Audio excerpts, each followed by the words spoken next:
ಅಡಗಲಿ ಕೋಕ ಕಟ್ಟದ ಕವಲೀರುವ ಬೀಳುಡಿ. ಕಣ್ಣೀರ ಕರೆಯದಿರುವಲ್ಲವೇ, ನಿನ್ನೀ ಕಣ್ಣೀರಿನ ಬದಲಾಗಿ ಹಾಗೆ ಹೆಂಡಿನ ಕಣ್ಣಲ್ಲಿ ಶತಸಹಸ್ರ ಮುಡಿ ಕಂಬನಿಯ ಭರಿಸುವೆ. ಕಾಲನೆ ಕೌರವನ ಬೆಂಬಲವಾಗಿ ನಿಲ್ಲಲಿ. ಕಲಕಿ ಕುರು ಸಮುದ್ರ ಸೆಳೆತರಿವನ ದುರ್ಯೋಧನ ದುಶ್ಯಾಸನೆಂಬ ದುಷ್ಟ ಕೀಟಗಳ ಬಗೆದ ದುಶ್ಯಾಸನನ ಒಡರ ಕಟ್ಟಿಸುವೆ ನಿನ್ನೀ ಬಿರಿಮುಡಿಯ.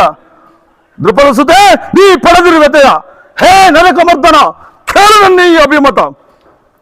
ಬಲಶೂನ್ಯತೆಯ ಕುಲ ಹೇಡಿಗಳನ್ನು ಸೆಳೆ ತಂದು ತಲೆಗಳನ್ನು ಕೊಚ್ಚಿ ಹೆಣಗಳನ್ನು ಕೆಡ ರಣದಾಹ ಮುಗಿಸಿಕೊಳ್ಳುವೆ. ಪಾಂಡವರ ರಸಿಯ ತುರುಬನು ಮುಟ್ಟಿದ ಚಂಡ ಕೌರವರ ಗುಂಡಿಗೆ ಸೀಳಿ. ಪಾಂಡವರ ರಸಿಯ ತುರುಬನ್ನು ಮುಟ್ಟಿದ ಚಂಡ ಕೌರವರ ಗುಂಡಿಗೆ ಸೀಳಿ ಕಂಡ ಎಲುಬುಗಳ ತುಂಡರಿಸಿ ರಣಚಂಡಿ ಗೌತಣವ ಮಾಡಿಸುವೆ.